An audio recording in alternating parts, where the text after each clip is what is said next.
I remember one time in Charity Newsies, it's a half mile, and we're standing in turn 4, the work on the track before the races, and I said, God damn, look at the mud hole in turn 1.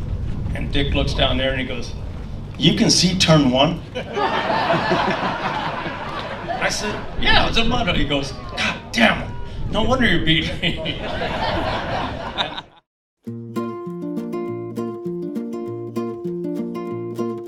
Richard was born in Salt Lake City, and he had an older brother, Gary, and they moved across northern Nevada while the father was working in the mining camps.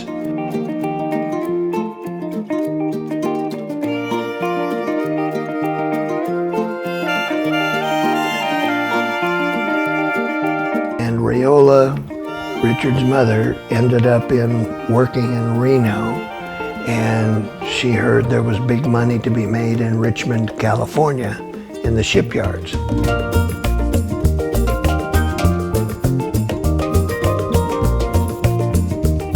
We found her up on the roof one day, and if she was cleaning the gutters, we said, Rayola, you shouldn't be doing that. That's something that Richard should do. She said, if it doesn't have 2 wheels, he doesn't know anything about it. It seemed like there were hundreds of Cushman motor scooters in the shipyards.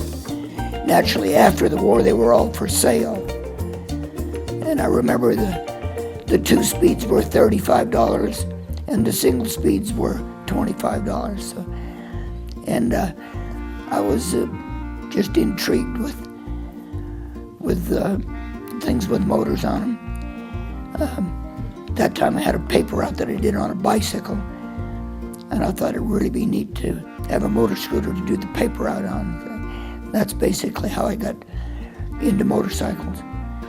All the motorcycle racer guys that came out of Richmond, Donnie Smith, Richie Dorstein, Kenny Harvey, Dick Mann, they all rode motorcycles and delivered the morning paper. He had the Chronicle route, and I had the San Francisco Examiner route. We'd start out like 5 in the morning, just in the dark, and start delivering papers. And so we'd cross, you know, every once in a while. He'd be going one way and I'd be going the other way.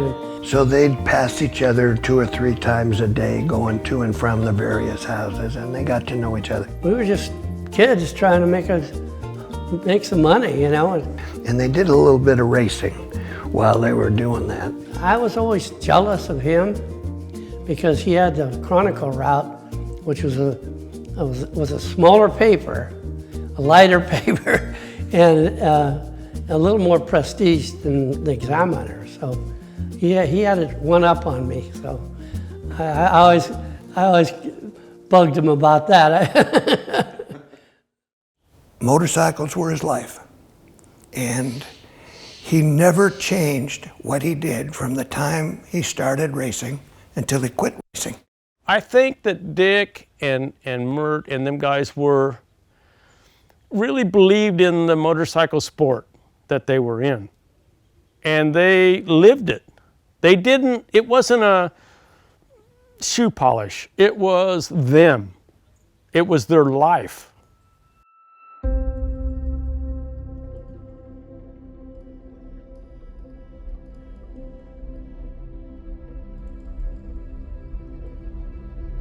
Winning championships and things, I was years into it before I ever considered it. I just wanted to be a professional athlete.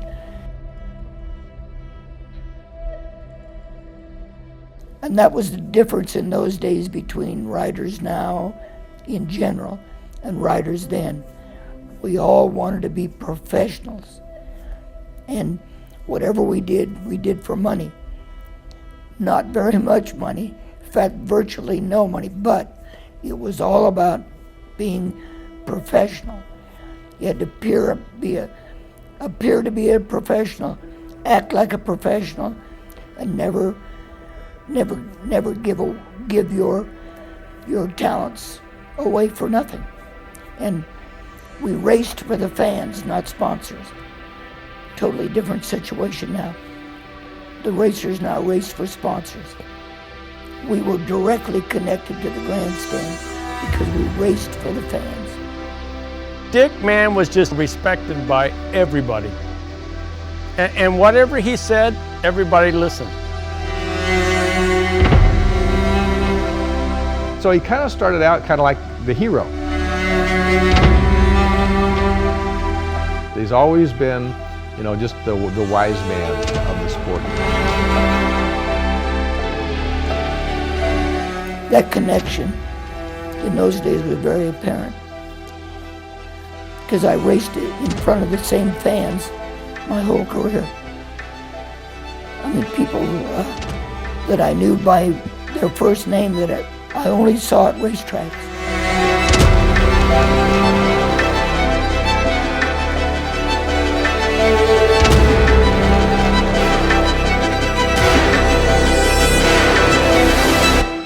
The technology was not the determining thing at the track. It was the craft of being a racer. The whole process put together was what it was all about then, not just sheer talent or a good ride from a good sponsor. It was a big package that it took years to put together. He went out to lunch once and I stole his bike off the stand with the help of my older buddy that worked there, and we rolled it outside and I jumped on it, got a couple pictures, and you know, I kept that secret from him for 30, 40 years, and then I finally found the picture and I showed it to him, or I put it in, it went in Cycle News or something, and he saw it and he's going, "Where was that? When was that?" And I go, "You went to lunch, I stole your bike, don't kill me." It's not about what you did, you know, it's about winning, you know, and everything. And I think that was, you know, and even today, you know, you hear of different racers, you know, so they keep going and all these kind of, but that was his perspective, you know, and he just basically said, "I don't care how old I get, as long as I can be competitive and I'm trying to race to win, I think I can win, I'll do it."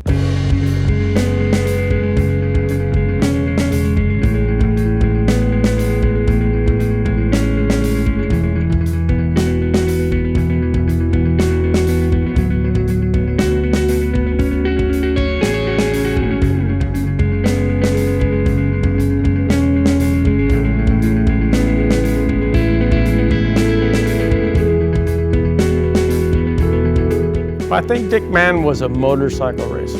There's certain people that fall in line with a motorcycle. The fact that you get on something that you have to master. You have to figure out what makes it what it is and how to make it better when nobody else knew.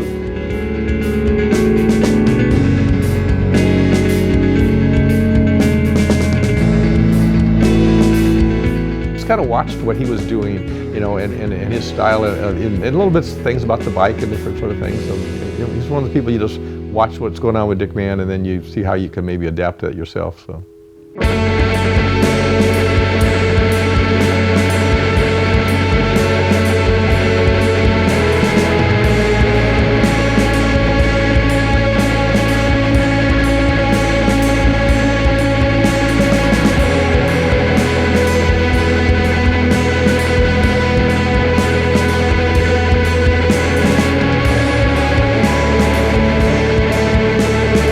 He would take his motorcycle every year and he would take it apart right down to the last piece, and over the winter he would put it all back together and paint it up.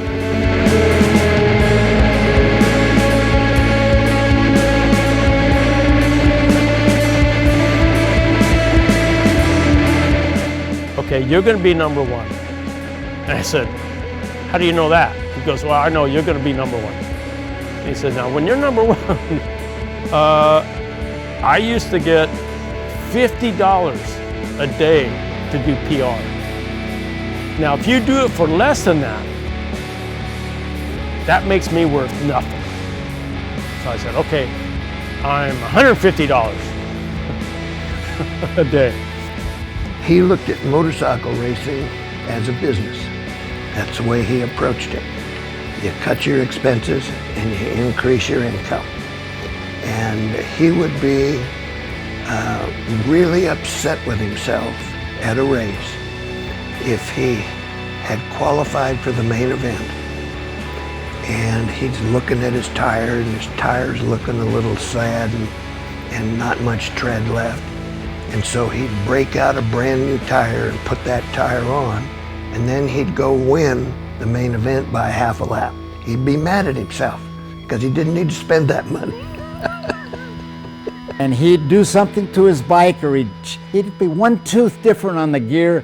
Maybe his tire was on backwards. And what the heck is that? You know, that was the kind of guy. He was really a thinker, and he was just an outstanding motorcycle racer besides that, because he had discipline. He says, if I don't win, I don't make any money. That was Bugs. He was a real good guy to ride with, because the key thing was to go fast, but don't get hurt, and don't hurt anybody. There was a New Year's Day race that was held every year, started in 1934, and this is a perpetual trophy with everyone's name on it, starting with a fellow by the name of Steve Dominic. Hap Jones won it 35, 36, 37, who was another famous San Francisco guy. Joe Leonard, Dick Mann's name is on here 2 or 3 times. So Dick Mann's won it 3 times, Joe Leonard won it a couple times. They had this race back in the 30s when it started. It was a total outlaw race. On New Year's morning, you would show up in Golden Gate Park, and you'd gather up someplace at the polo field or something there in the park, and all of a sudden a shotgun would go off, and you'd scramble to your bike and took off. And a few years ago, I had Joe Leonard and Dick Mann at an event, and I brought this trophy out. So Dick and Joe Leonard saw this trophy. They hadn't seen it since the 50s, whenever they'd won it back in the day. And Dick's comment to me was, Chris, you know what? This is the only race where you couldn't cheat. And I said, what do you mean? There are no rules. Many people have heard him say, you know, I wish I was born at a different time, because I'd been a motocrosser. I wouldn't even do any of this circle-y shit, you know. And I went, really? You know, that's kind of interesting. You know, he's the champ, he's the best guy, he's one of the best road racers, and he'd rather go around on a motocross track if he had his shot at it, you know, from the beginning. So, you know, you got to pick what you love, and then that way it's fun, and you'll always enjoy it, and it won't seem like work. So I think that pretty well covers Dick Mann. You know, he was he knew what he thought, and he stayed with it. He was very assertive with it. He was looking ahead all the time. He looked ahead with the AMA. He could see what needed to happen with racing to keep it going. He was way ahead of his time. He was just the guy that loved motorcycles, that said what he said, and he meant it. The little town of Richmond had a very active motorcycle club, and the clubhouse was located in an end of town that was not developed, and it was also one of my favorite places to hike and play and shoot lizards with BB guns and things. I saw the Richmond Rambler guys climbing hills and having a good time with motorcycles. And that was another attraction.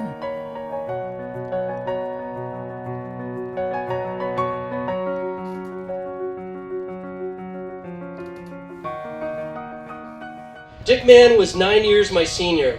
Though our ages were not that far apart, by the time I bought my first motorcycle at the age of 14 in 1957, Dick was already carrying a national number, and he had earned a national championship by the time I ever saw him race, which I believe was in Cumberland, Maryland, around 1967. 3 years later, I went to work for the AMA, which gave me the opportunity to see a whole different side of Dick, not just as a racer, but as a leader, a thinker, and an innovator. Thanks for coming out to Dick Mann's celebration of life. He was just that kind of guy, you know. He wouldn't give you the time of day if you didn't have something in common with him either. You know? He's a great guy. Built bikes for everybody, but he wouldn't build a bike for you if you didn't ride it. If he knew you weren't going to ride it, I don't think he'd waste his time, you know, building it for you. He had to ride his bikes. I noted that when Dick rose to his feet in the General Assembly, you could hear a pin drop. Everybody would shut up and listen, and very often his comments changed the direction of the debate or brought it to a quick conclusion. When reform did not come quickly enough for Dick, he would sacrifice his own interests to make a point. For example, it was Dick and John Penton, among others, who sacrificed their licenses and their AMA memberships to advance the sport of motocross, which resulted in public uproar, regime change at the AMA, and finally, the movement of the organization into a modern era of international excellence, which enabled great Americans like Brad Lackey. Brad? Where's Brad at? World champion. There he is. World champion, Brad Lackey. And a Richmond Rambler. Like that old commercial, E.F. Hutton, if you guys remember that one. When he spoke, like Taz said, everybody would stop, turn around, and listen to what he was saying, because when he said something, it was pretty important, and it was probably very true. So I wish I could have picked that up from him, but I never did get that trait. But I did get some of them. You know, he would tell me, you know, the race is never over till the last corner. You don't have to win by a mile. I mean, all those things that are pretty important when you're a racer were stuck in my mind from talking to him about stuff like that, and I really appreciate that. But most of all, he taught me, you know, to be humble and to teach the new generation and keep the sport alive, and that's what he's done for all of us. So I really appreciate that, and I'm glad to be here speaking and doing something for him like this. So it makes me feel great. Thank you. Thank you. A lot of champions came out of this club and out of Richmond and out of this area, out of the Bay Area, that rode here. If you could ride here, you could ride anywhere. If you could learn to ride these hills and ride fast, you could ride anywhere and with anybody. And that was why so many good riders came out of the Ramblers. At one time, that little club had 27 of the members had professional racing cards in that one little club. So we were very active. You were there? Yeah, I was there with you. Yeah. Yeah. You should know about He that. got me on the Triumph team for 73, and he smoked them guys. Dick Mann was a great racer, one of the most durable and versatile in the history of the sport. And his influence off the track was enormous, helping guide us into what might have been our golden age, not just for road racing, but for motocross and trials as well.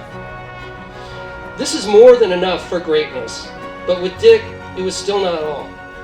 After the time I spent with Dick and Kay and witnessing the love and dedication between them, listening to them talk about what they value, my reverence for Dick was not just for his talent and his intellect, but for his character.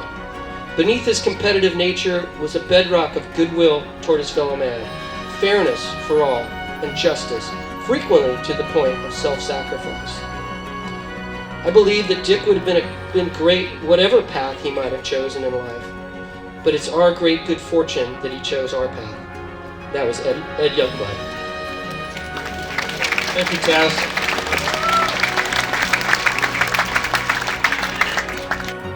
And that was Dick's life and my life, the motorcycles, and couldn't have been better, you know. Of course, he was so much different level mechanically, you know, everything about motorcycle racing and ability and skill. But he still put his pants on the same way as all the rest of us at two legs. So we had this idea that maybe we can keep up with Dick Mann. Dick Mann was always a step ahead. If he didn't have a buck, he'd make 75 cents do the same thing for $1. He and I did a lot of stuff together. It was always fun.